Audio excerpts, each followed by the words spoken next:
আসসালামু আলাইকুম রহমতুল্লাহ। আজয় গ্রুপ পক্ষ থেকে আপনাদেরকে শুভেচ্ছা। আজকে আমাদের বাচ্চার বয়স হচ্ছে নবম দিন। দিন এবং ওজনের তুলনায় আলহামদুলিল্লাহ বাচ্চা খুব ভালো আছে। ফিড ইনটেকও খুব সুন্দর, তারা খাদ্য খুব ভালোভাবে গ্রহণ করছে। বাচ্চার লিটার আমরা চেক করেছিলাম, বাচ্চার ড্রপিংগুলো চেক করে দেখলাম না, আলহামদুলিল্লাহ ভালো আছে। আমরা যখন আমাদের বাচ্চাগুলো একটু বড় হয়ে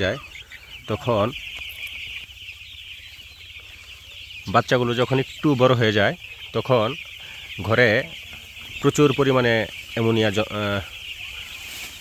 হয়ে যায়। এই অ্যামোনিয়ার কারণেই কিন্তু মূলত মুরগির ঠান্ডা আসে বেশি।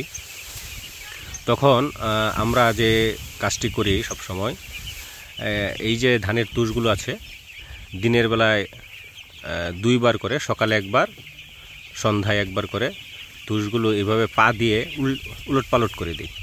এতে করে অ্যামোনিয়াগুলো বের হয়ে যায়।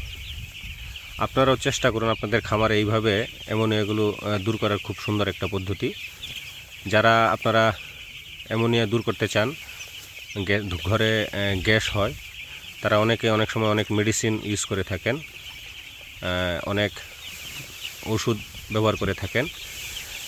ওষুধের মধ্যে না গিয়ে এটা হচ্ছে খুব সুন্দর একটি প্রাকৃতিক বা একটি সাধারণ পদ্ধতি। যখন আপনি পা দিয়ে ধানের তুষগুলো উলট পালট করে দিবেন, তখন স্বাভাবিক অর্থে তলের যে অ্যামোনিয়া গ্যাসটা আছে এটা অটোমেটিকলি বের হয়ে যাবে। যত পারা যায় আমরা 3 বার দেই, আপনারাও চেষ্টা করুন 2 বার, মিনিমাম সর্বনিম্ন 2 বার দেওয়ার জন্য। তারপরে 3 বার 4 বার দিলে ভালো, এতে করে ক্ষতি নেই, ভালো হবে। তুষটাও ভালো থাকে, বিছানাটাও ভালো থাকে, শুকনা থাকে, এবং অ্যামোনিয়া গ্যাসটাও দূর হয়ে যায়। একটু কষ্ট হবে, আর সবচেয়ে ভালো হবে এটা দেওয়ার পর আপনারা যদি হালকা করে চুন উপরে ছিটিয়ে দেন। অনেকের ধারণা চুনগুলো মুরগি খেয়ে ফেলে, না, এটা যখন মুরগি একটা এখানে চুন খাওয়ার চেষ্টা করবে, তখন অটোমেটিকলি সে আর এই চুনে সাদা জিনিস দেখে এটাতে আর ঠুকুর দিবে না। তো এইভাবে আপনারা অ্যামোনিয়া গ্যাস দূর করতে পারেন। আর আরেকটি পদ্ধতি আছে, বাজারে অনেক ধরনের অ্যামোনিয়া দূর করার ওষুধ আছে, আপনারা চাইলে ওইটাও ব্যবহার করতে পারেন। কিন্তু আমি ব্যক্তিগতভাবে এই ওষুধগুলোকে সাপোর্ট করি না। কারণ হচ্ছে এখানে যখন আপনি ওষুধ ব্যবহার করবেন অ্যামোনিয়া দূর করার জন্য, তখন আলটিমেটলি আপনার যে কস্ট আছে, খরচ আছে বাচ্চা উৎপাদনের, মাংস উৎপাদনের, সেই খরচটা বেড়ে যাবে। তো এটা হচ্ছে খুব সুন্দর একটা প্রাকৃতিক উপায়। প্রতিদিন 3 থেকে 4 বার এটা আপনি এইভাবে পা দিয়ে নাড়িয়ে দিলে এতে আপনার তুষগুলো ঝুরঝুরে থাকবে এবং অ্যামোনিয়াটাও উঠে যাবে। যেহেতু আমাদের এখানে একটা সুবিধা আছে, এখানে সামনে দিগন্ত খোলা মাঠ, তো বাতাসের কোনো সমস্যা হয় না, যার ফলে আমাদের ঘরে অ্যামোনিয়াটাও বেশি একটা জন্ম হয় না।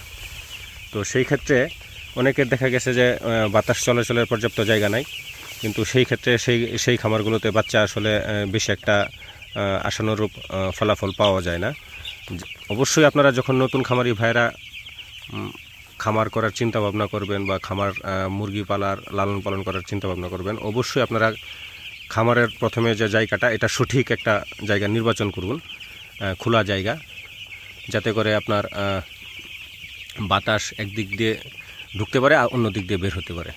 বদ্ধ জায়গা থেকে খামার করা থেকে বিরত থাকুন। তো এই হচ্ছে আমার আজকের এই রুটিন। তো আমাদের যে ড্রপিংগুলো আছে, আপনারা যদি একটু কাছ থেকে দেখাই, এই যে দেখেন আমাদের ড্রপিংগুলো আলহামদুলিল্লাহ খুব ভালো আছে। তো সেই ক্ষেত্রে যখনই অ্যামোনিয়া হয়ে যাবে, বাচ্চা দুর্বল হয়ে যাবে, বাচ্চা ঠান্ডা লেগে যাবে, বাচ্চা খাওয়া দাওয়া ছেড়ে দিবে, বিভিন্ন ধরনের সমস্যার সম্মুখীন হবেন। তো আমি বলবো প্রতিদিন আপনাদের খামার পরিষ্কার পরিচ্ছন্ন রাখুন।